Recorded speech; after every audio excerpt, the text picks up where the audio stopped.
मैं आचार्य कथा व्यास विपिन कुमार पांडे आप सभी को वट सावित्री व्रत के विधान के बारे में बताता हूं। सुहागिन स्त्रियां जरूर इस व्रत को करें। इस व्रत का वर्णन नारद पुराण में किया गया है। आप सभी लोग यह व्रत अवश्य करें। यह वट सावित्री व्रत ज्येष्ठ मास की अमावस्या तिथि को कृष्ण पक्ष में मनाया जाता है। कहा जाता है कि इसी दिन माता सावित्री ने अपने पति सत्यवान के प्राण को वापस किया था। तभी से यह व्रत मनाया जाता है। इस व्रत को करने के लिए पहले स्त्री ब्रह्म मुहूर्त में उठ करके पूजा पाठ आदि कार्यों से निवृत्त होकर के लाल वस्त्र को पहन करके अर्थात सुहागन की अवस्था में हो करके सारे 16 श्रृंगार को करके अपने पति अपने घर परिवार के लोगों से आज्ञा लेकर के पूजन की सारी सामग्री को लेकर के बरगद वृक्ष के पास जाए। पूजन की सामग्री में रोली, चंदन, हल्दी, अक्षत और भीगा हुआ चना, कच्चा धागा, दूध और गुलगुला यानी कि मीठा अन्न कोई भी हो और अलग से अनाज, दीपक, इन सबको ले जाएं। ले जा करके बरगद वृक्ष के नीचे पहले साफ सफाई को करें, उसके बाद वहां पर रखें। फिर गौरी गणेश की पूजन करें।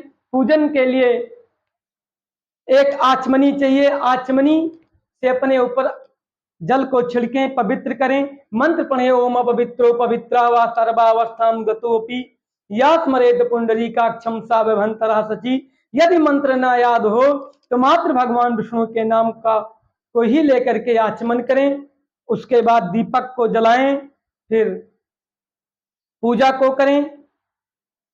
सबसे पहले कच्चे धागे को लेकर के बरगद वृक्ष में 7 बार लपेटें या 108 बार उसको लपेटें।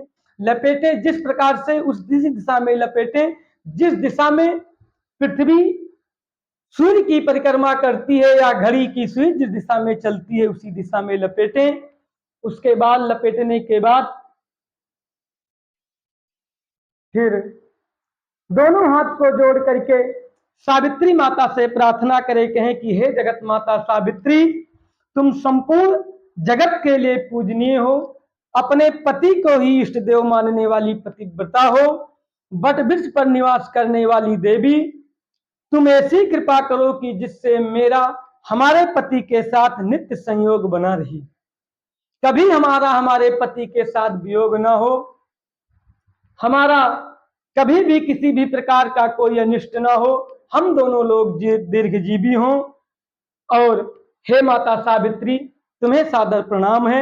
ऐसा कह करके बरगद वृक्ष रूपी माता सावित्री को प्रणाम करें और जो प्रसाद मीठा अन्न लेकर गए हैं उसका सभी लोग प्रसाद को ग्रहण करें। उसके बाद जिनके पति, बहुत जरूरी बात है कि जिनके पति अधिकतर बीमार की अवस्था में रहते हैं उनके लिए यह व्रत बहुत ही उत्तम व्रत है। वह स्त्री अपने पति को पहले खड़ा करके नाखून से, पांव के नाखून से लेकर के सर की चोटी तक कच्चे धागे को 7 बार नापें।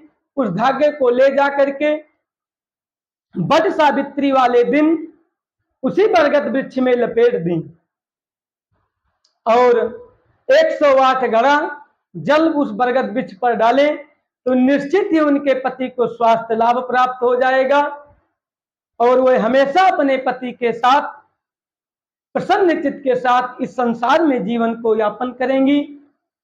इस दिन स्त्रियों को पीला सिंदूर लगाने से बहुत लाभ प्राप्त होता है। जय श्री राम।